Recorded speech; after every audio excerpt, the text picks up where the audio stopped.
Whether you're about to get a hysterectomy or you've had one in the past, one of the common questions I get is about the risk of pelvic organ prolapse. And having a prolapse bladder after hysterectomy can be a side effect or a risk that your doctor might talk to you about.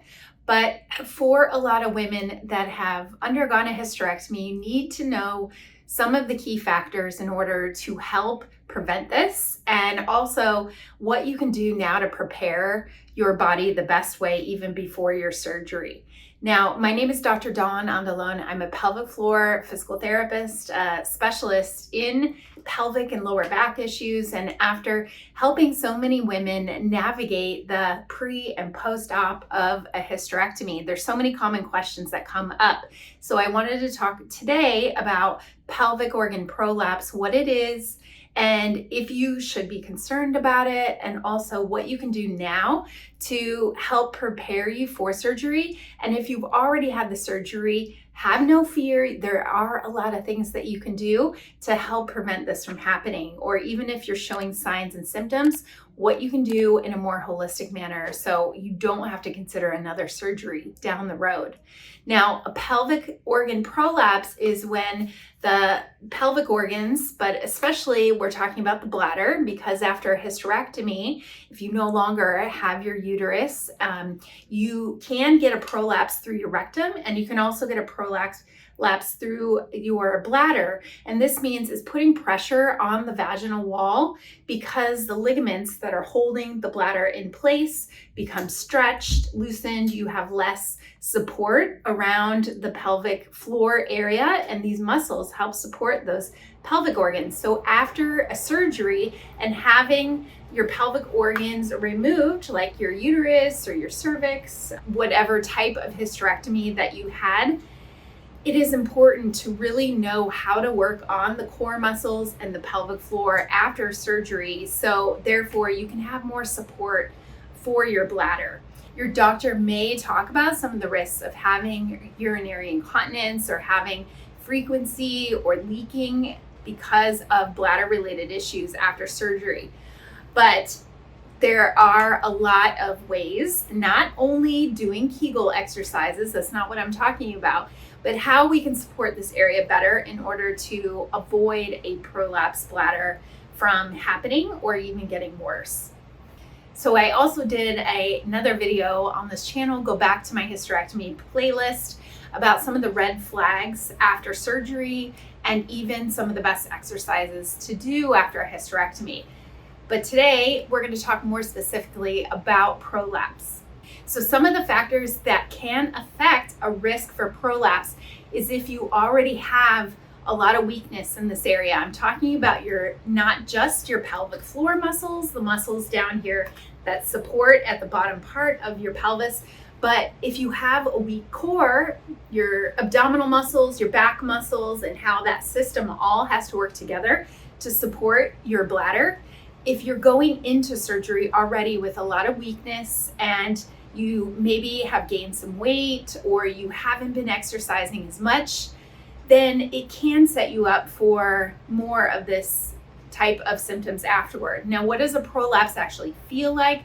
Well, like I mentioned, you will have a lot of urgency or frequency or even leaking from your bladder. And also, you may feel this pressure or heaviness or even see a protrusion down in your vaginal area.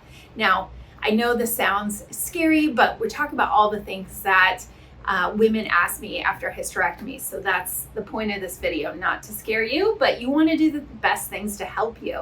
Now, having a prolapse bladder can come with those symptoms, or it might not come with symptoms until way down the road when you start getting more active and you've fully recovered from your surgery. It is common to have a little bit of leaking or difficulty with bowel or bladder symptoms right after the surgery, but those should resolve, especially as you get like 6 to 8 weeks after surgery or whenever your doctor clears you for exercise. You should be doing some pelvic floor and core related strengthening the right way, not just thinking about crunches or planks. You want to work on those pelvic floor muscles in a more therapeutic way. But if you have a lot of pre-existing weakness that can set you up for having a little bit more difficulty after your surgery and creating more of a risk for prolapse. Other risk factors might even include the type of surgery you had. So if it's a lot more involved and you had a total or complete hysterectomy and you have an abdominal incision that is healing, therefore your body is going to need to address the healing in a little bit longer manner. You may take more time to recover and heal. And you also want to address any of that scar tissue that you have on your lower abdominal area, and make sure that you're not getting any scarring down once that incision has healed. I do have another helpful video on talking you through scar tissue mobilization and massage techniques that are very helpful for this. But if you had more of an involved surgery, this also can be a risk factor because you need to help that scar tissue heal so it doesn't put more pressure on your pelvic floor area and through your abdominal wall. Another great thing is seeing a pelvic floor physical therapist that can talk you through these things in person and guide you in the right direction. I also have a very thorough hysterectomy recovery online program that takes you through some videos and talks you through how to recover the best way, with some strategies to help you, especially with scar tissue, constipation relief, and exercises to help you as well. So I'll put that link below. Now, one of the other factors that can contribute to a prolapse is also your history with childbirth. Maybe you had multiple pregnancies and you have some weakness or haven't really addressed the pelvic floor muscles and doing the right types of strengthening exercises. Now, Pilates-based exercise can be very helpful for this. And if you've had a lot of children in the past, but you haven't really regained your strength and really restored your body with your core and your pelvic floor, that also can set you up for a more of a risk factor for having a bladder prolapse down the road. Also too, if you've done a lot of chronic straining when going to the bathroom, maybe you have a lot of constipation issues and you feel like you're bearing down a lot, this also contributes to a prolapse because you don't want to overstrain and put a lot of pressure on your pelvic floor. You want to be able to address the constipation, and addressing the constipation with your nutrition, with your exercise, and learning what foods are triggering it is going to be another huge factor in helping you recover the best way and preventing a prolapse.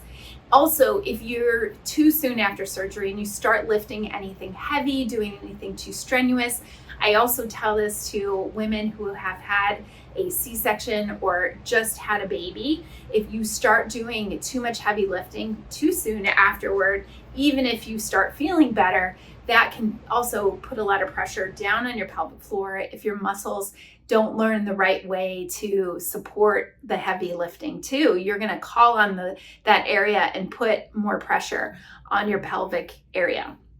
So some of the common symptoms, you might feel that pressure or heaviness, you might feel some achiness in the front of your lower abdominal region or even back by your tailbone or lower back. You may feel some back pain or abdominal pain. You may also feel that pressure or heaviness in your vaginal area, or even experience a lot of that frequency, urgency, or even leaking when you cough or sneeze, or maybe just when your bladder is full, you feel like you can't hold it. So what you can do is adding more fiber to your diet, keeping a healthy and balanced lifestyle with working in those pelvic floor and core strengthening exercises, and also keeping your weight in check. So if you feel like you're gaining a lot of weight, especially after surgery, you may want to meet with someone that can evaluate what you're doing for nutrition, diet, and exercise, and also looking at your hormone levels on what could be contributing to more of a weight gain. I know that if you have a total hysterectomy and maybe you had your ovaries removed and you are put into menopause, you definitely want to consult with a doctor to talk about hormone replacement, if it is for you or not. And this also too can help with all these changes that happen after surgery, and can also have you undergo a more smooth process as you're starting to get back into exercise and just feeling better in your own skin too. Because the more overweight you are, the more that is going to put pressure down on your pelvic floor area. Also, following the doctor's guidance of what not to do in the first 6 to 8 weeks after surgery is going to be very important. I mentioned heavy lifting, but if you start carrying groceries or lifting kids or doing anything too strenuous too soon, this is also not going to allow your body to heal properly, and your muscles need to catch up and be able to recover that whole area before you start doing anything too strenuous. You also want to make sure you're balancing out the right type of rest, the amount of rest versus up and walking. I mentioned the video about rest after surgery. How much should you be resting? And also the red flags after surgery. Those videos can be very helpful to guide you in how much you should be resting after surgery and what to watch out for.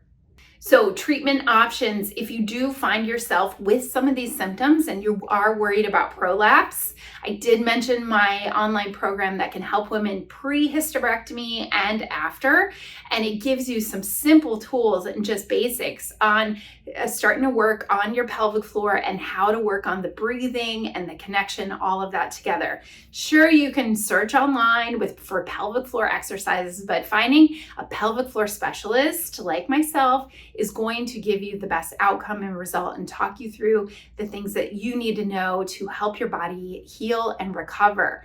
Now, just know that not all women experience this. There are many women that go through a hysterectomy very successfully, but it's good to know all the things that you can prepare yourself for and just prep your body the best way in those initial stages after surgery so you have more success. I'm here to empower you, and I know that your doctor won't talk you through exercises and strengthening and stretching exercises to do, but that is why you see a pelvic floor specialist and an expert in that. So thanks for watching this video. I hope you found this helpful, and having a prolapse after a hysterectomy does not have to be you. So follow these simple tips. Comment below. Let me know if you have concerns or questions about this. I have helped so many women after hysterectomy, and some with prolapse and some without, but it does not mean you need another surgery. There are so many things that you can do to help ease your symptoms and not take you down that path of another surgery. So thanks for watching, and I hope to see you soon on another video.